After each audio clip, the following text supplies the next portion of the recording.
last one for tonight. So it is Rebel Moon Part 1, A Child of Fire. So I watched this last night and enjoyed it. It was really good. So here's my full thoughts on that bitch. So yeah. And I also want to say before I start, don't lump me in with the incels who are Snyder cultists. Thanks. So, because I'm giving you a straight review, I'm not gonna be like when it's like Zack Snyder's God, he's God. No, I ain't like that. It's too tiring. Hearing Anthony Hopkins in the trailer voicing the robot, man, I am stoked. That shit gave me goosebumps. It was so deep. I do wonder why the director's cut wasn't on here. Maybe next year it will be. I don't know. Because I saw a post saying from Zach saying that there's more in the director's cut that's not in this PG-13 version, which is kind of strange, but it is what it is. The opening feels more like Space Battleship Yamato, which is cool. I've seen that. It was good. And man, the details, ambience, and mood are so phenomenal. Oh my god. Girl's name is Cora, and yeah, this is definitely a detail-heavy story. Lots to pay attention to. The Iraqi's cute, and the village is awesome too. Wonder what a snow elk looks like. Who's Den and who's the hunter? They never did show Den. Maybe he'll be in the sequel. The, the I thought it was a lawnmower. Shit. The leader's speech reminds me of Hrothgar's and Beowulf. Literally same energy and shit.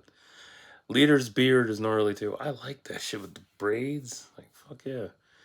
Cora said she's a child of war and unknowing if she can be loved or give it is highly relatable. You spend so long in the trenches, that's all you know. You're essentially married to that life, and the idea of romantic feelings is so foreign to you that it doesn't make sense. And a lot of people don't know how. Some are just emotionally retarded. They don't know how to articulate words and feelings. They're like, here's a dick pic. I hope you like it. Let me send you another one. Let me send you this from this angle and that angle too. Dumb fucks. But Cora's eyes also say she would she even be worthy of such a thing too? You know, being worthy of love. It's probably based on her kill count. Oh shit. Love was beaten out of her and taught that it's weakness. Damn, that's horrible. That Imperium Dreadnought looks beast. I like the look of it. This shit was really good. So new, and I like Zach's approach to this. Is so good. I wonder how deep the Motherworld is and what it has within. Village leader's name is Sindri. I like Sindri. I remember him from not Ballers, Billions. I got to cover Ballers actually. That was a good series. Who did Gunner sell grain to last year then? I don't know. Admiral Atticus Noble, and he greeted Sindri with a hug. That's different. For looking like Nazi occultists, wild. Sindri and the villagers are part of the Velt people, or say the Velt system, planet. Noble is looking for Devra and Darian Bloodaxe, a sibling duo. Noble offers Sindri partnership for food at triple market value, which is pretty fucking decent. I do wonder what Cora dug up earlier, though, and why she smelled the dirt. I want to smell the dirt. It's good shit, man. Let's get off the dirt, man. Get the dirt. The dirt. I like Sindri's philosophy of honoring the land by doing the work by hand. That I agree with. It's a great pretense. Although actually Noble and his crew feel more Warhammer oriented. Yeah, that's the one thing that really stood out the most is this doesn't feel like Star Wars at all. There's no Star Wars at all to it. It feels more Warhammer based. So if you're going by the taglines of, oh, it's compared to Star Wars, don't follow that. It's bullshit. Jesus Christ, Noble beat Sindri to death with his club. And now Gunner's in charge. Woohoo. The soldier Marcus is going with his commander to evict the villagers from their home. Robot's name is JC 1435 of the Mechanics Militarium, defender of the slain king. Anthony Hopkins' voice, man. Can't top that iconic shit. I wonder what Private Eris is about. Don't know. JC's nickname is Jimmy after the king, and after the king died, they refused to fight. Interesting. JC recounting Princess Issa's prophecy is powerful. So powerful. That shit, that little snippet on Netflix, so good. Like I mentioned before, I love that because he knows how to entail that emotional aspect of it. JC feeling that his kindness, loyalty, and compassion has died within the princess, or had died within the princess the day the king and queen were slain. I truly love JC because he reminds me of what Demas in the Draken Saga is like. Definitely. A combination of Proxy from Force Unleashed, Doc from Voyager, and Data from TNG. Easy, great trio combo. The way he touched his face after the girl did and his other lenses lit up, I wonder what they were like in battle. Crazy. Like, I don't blame Cora for leaving the village. It is a lost cause bringing in help to give them hope. Yeah, definitely. But she saved the girl from being raped. I bet in the director's cut she gets raped before she saves her. And JC shot the commander, then fled. Wow. Crazy. This is very promising so far. I'm really enjoying this. This was 38 minutes in, I think. Definitely getting the companion books next year. And audiobooks too. Because I want to know the whole fucking story. Actually, next week I'm going to be downloading the novelization of this one so I can find out what the hell was cut out. God. Cora's guardian gun was saved from the crash. She's going to find General Titus, hero of the realm, who turned his forces against the Mother Worlds. And I hope they covered I hope in part 2 they cover how she crashed on Velt. It's interesting. Let's see. Gunner sold his grain to the resistance to blood axes. Gunner's going with Cora to find Titus.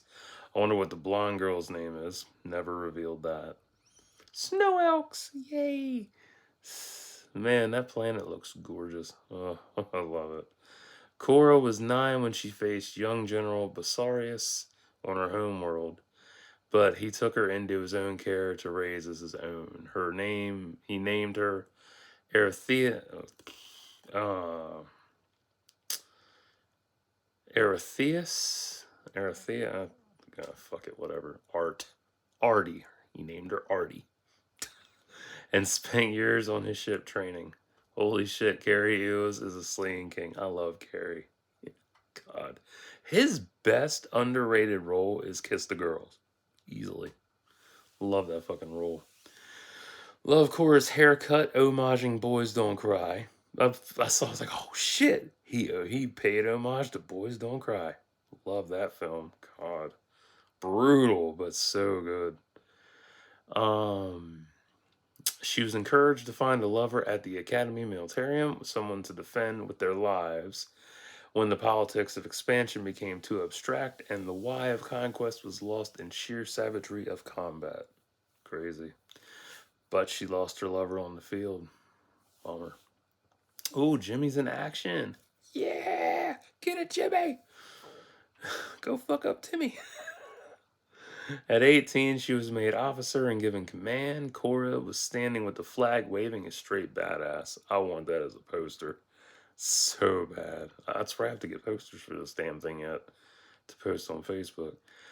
The world they live on is Velt. Gunner and Cora arrive at Port City of Province. Damn, this is good.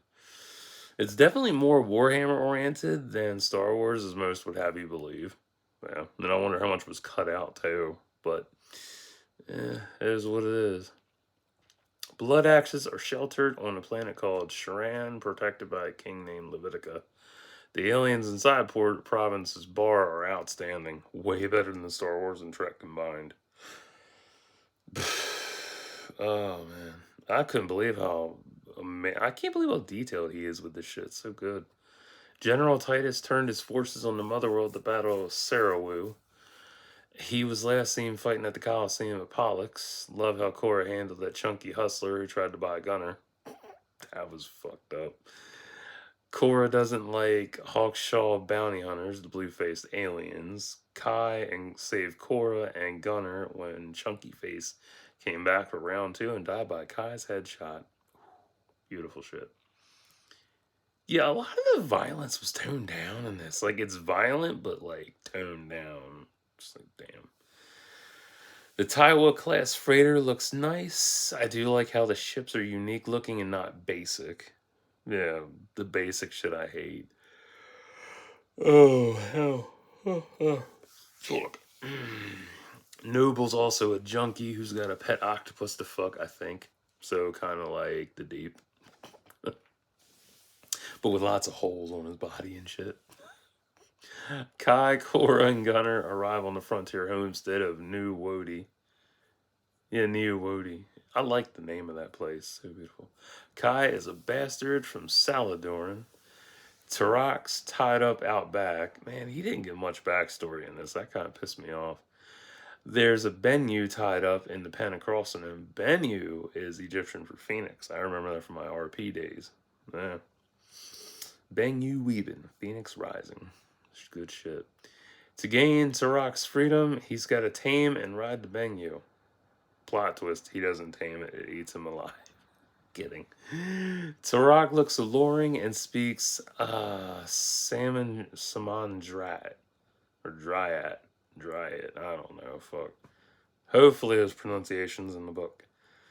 Tarak riding Bennu, total callback to Legend of the Guardians, the Arrows of Ga'Hoole. Yes. Love that movie. There's a lot of nice little Easter eggs in this that call back to past projects and also other films that inspired this. But yeah, there's like no Star Wars to this at all. Tarak riding Hickman let Tarak go and Bennu killed Hickman for how cruel he was to her. Had it coming. Who's on the cobalt mining planet Degas? Miners. Also, props for labeling locations. Major win points with me. Definitely. Like, I love when shit is labeled. It's nice. It pisses me off when shit is not labeled. God. Degas looks familiar, but I can't place it. Maybe Jupiter Ascending? And now that I think about it, hours later, yeah, Jupiter Ascending for sure. Wow, Hermata looks amazing. Spider Squid Lady looks dope as fuck. I want to figure that bitch. Oh. Nemesis versus Armada is good shit. Definitely. I hope it's extended in the director's cut because love those red blades. Definitely good shit. And the blue blade that cut did it cut cut Sindri's girl down, I guess. That was pretty neat. Nemesis pointing out that there's no honor in Armada's death because it could have been any one of them in a gutter on some forgotten world in the name of revenge. Yeah, so damn true. Korra feeling Nemesis's words runs deep because of how she lost her lover all those years ago. Yeah, because she lost her kid. She lost her parents too. Korra was promoted to elite guard of the royal family for all her accolades. You know, I'm loving these flashbacks for Korra. They are so good. Oh, they're so good. Hope there's flashbacks to everybody else. I hope. Oh, wow. She was Issa's bodyguard. Damn. Issa healed the bird her dog killed. Shit. Young Issa is adorable, and I love her coat. That coat is beautiful. Ah, so beautiful. Korra repeating the king's words about Issa was deep. So damn deep. Everything in this movie has been deep and fun. But if you don't like Zack Snyder, you don't like Rebel Moon, you don't like anything about him, well, it's not for you, huh? But if you happen to enjoy this, you like, you know, new sci-fi to fuck with, definitely check this out. It's worth your time. Just go into it without any expectations. You'll have a lot more fun that way. Versus, I have to check Rotten Tomatoes, see what they say. I have to consult the Twitter.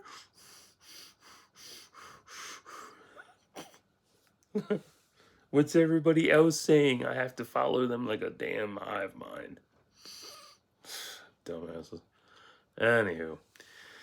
Now they've arrived at the gladiator arena of Castor on the moon, Pollux. And going back to Carrie as the king, I can't wait to hear him give a fucking speech in this. That's going to be fun. Oh, that's going to be so much fun.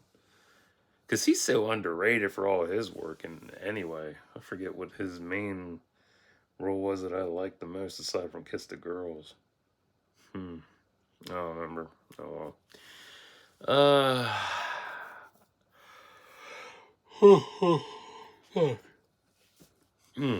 Getting tired. Titus looking rough, disheveled, disheartened, crestfallen, and wounded pride. Also, props on Demon looking jacked as a motherfucker. And doing that ragdoll slump. Oh, so good. The only other person I like that ragdolls really well is Keanu Reeves. Love his ragdoll. He could play Demon could play Tarzan or Conan if he really wanted. He really could. He has that presence and that overall aura and energy for that, plus the range. He was supposed to originally play Kratos back in the 2000s, but the movie never fell through. So I liked his beard too. Damn shame he trimmed it. Bastard. Damn, Noble killed the informant with a bolt gun. To the spine. That was good. It's my dinner. Tasty. He killed him with a bolt gun to the spine after getting what he wanted about the Blood Axe siblings. Cassius is setting course for Sharan. The gang arrive at King Leviticus' homeworld of Sharan. Nice. You can tell a lot from Sharan was cut, and I hate that so much. The main language spoken there is Sharanese. Devra is aware of her presence. King Levitica looks awesome. Titus shaved. The Blood Axe siblings look epic. Nice seeing Ray Wyatt. Yeah, Ray come back. That was cool. Darian's speech to the fighters was good. His second in command, Milius, is joining him. I hope there's story on her ass. Devra is staying behind. I do like how Kai's helm doesn't have a seat and he's got a stand to steer the ship. Total throwback to old ships. Love that. The dreadnought is named the King's Gaze to honor the slain king. Because he's staring at you from beyond the grave. He knows about your cooties. Yeah, he does. Man, I hate that the fight on Sharan was cut. You can tell it was cut. I hate that so much. It just because like, please no. Like, really? Like, you're just gonna go from like one scene to please no. Like, why is he begging? I would have loved to see that fight go down. I do have to admit that Noble's caning is kind of stupid, but in terms of menace, it's effective. Like, it is stupid. It's. Oh, I just realized it. It's a throwback to Clockwork Orange. Yes, Clockwork Orange. That's exactly what it's a throwback to. Okay, so it's not so stupid after all. It's effective. It's effective callback. I like it. The gang makes a pit stop at Gondoval's unregistered trade depot so Kai can offload his supplies because he's a crack addict. The Hawkshaws work for the Imperium. Shocker. Wonder what's in the crates. Peanut butter. Damn, Kai betrayed everyone. The foreigner did it. Though he makes a good point. Never set foot on the wrong side of history. Plus that Korra is in the part of history that doesn't make it into the books. That's a death sentence line. I love it. I love that line so much. Turok Decimus is a prince of what? Persia? I don't know. I mean, he does kind of look like the dude from Persia, Prince of Persia. Good shit. Let's see here. Nemesis slaughtered 16 high-ranking Imperials to avenge her dead children. That's kind of excessive. Couldn't you stop at 15? Shit. Going back to her left forearm being stabbed. Is she part android? Because it was sparking and stuff, so I don't know. Noble's flowing monologue to everyone is pure gold. Korra is also known as a scar giver. She gives scars. So this connects to Disney's Lion King, okay? Follow me here. So she's nicknamed the Scar Giver. So she teamed up with Scar, and through him, she gives stuff. It's canon. Kiss my ass. There's barely like this is the funniest part. How's Gunnar in love with Korra? There's barely any chemistry between them. Maybe in the director's cut, but in this, there's nothing there. I know you're in love with her. Like, how? All they did was hold hands. Hold my hand. We're in love. So stupid. Everybody got free and took on Noble's forces. Gunnar put a bolt in Kai's head. Pretty cool, but nice to see the blood spray. Coming back to that shit in a little bit. Darien wields a TM-87 battle rifle. I'll have the caps on because I like knowing stuff. Darien's final fight should have been more. It was epic taking down the King's Gate, so I guess it ain't that bad. Mad bastard, though, running with that spear to impale the pilot. Took 2 to the chest before stabbing the motherfucker. Korra versus Noble was brutal, but man, edited down from the violence. It was like watching fucking Wakanda Forever with Shuri and Namor editing the blood out. Like, how the fuck you gonna shank a motherfucker? And I'm gonna shank a bitch and no blood. So stupid. King's Gate ship is destroyed. Yeah. Titus's speech was good shit. It was probably longer. The gang's back on Velt. Beautiful sunrise as they head back to the village. Ooh, there's JC with horns on his head, wielding a spear. I'm excited to find out what the fuck he does. Oh, man. Noble's a robot. Ooh. Matrix homage with him being submerged in the ooze. So cool. Well, astral energy and shit. The med techs send Noble via Neuralink to astrally meet Belsarius. Going back to him being submerged. Well, actually, going back to him, Titus's speech there was probably the end of the movie completely. And then if it had ended there, everything after that is basically a bleed into part 2, which is so amazing. Noble's alive. That was a solid film, man. Belsarius, he kind of feels like, I want to say he looked. He sounds like a gaslighting Jesus and looks like a petty Santa Claus. He does. He looks like a petty Russian Santa Claus. But he's so cold. He's a cold motherfucker. And I like cold motherfuckers because they're so good. Cold people are fun, especially when they're fucking enemies. It's awesome. Though, like I mentioned before, the director's cut probably fills in a lot of gaps, and I hope that the remaining parts don't have this issue going forward. I give it a solid 11 out of 10 for originality, characters, environments, intrigue, and story. However, I will say the lack of backstory on Kai, Tarak, and where JC went to do kind of hurt the intro film. Like, where the fuck did JC go? Like, he just ran the hell off. It's like, phew, runs away. Where the fuck did he go?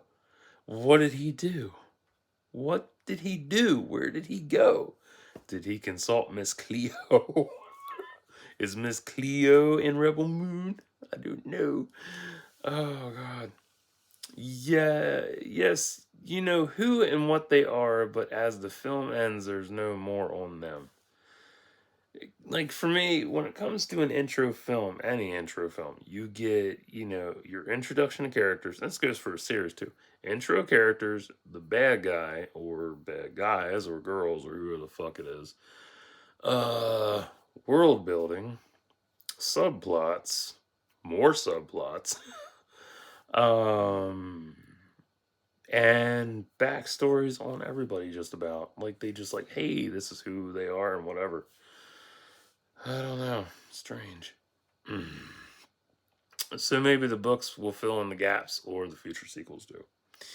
I do feel that everyone's stories are going to be explained going forward, since Korra's is only 1/3 done now. There's still 2/3 of her story to tell, because it stops at her being Issa's bodyguard. So in part 2, it's probably going to be how she failed to protect Issa, what happened to Issa, and then I'm guessing part 3 will be how she ended up on Belt, and it'll come full circle. So that'll be interesting.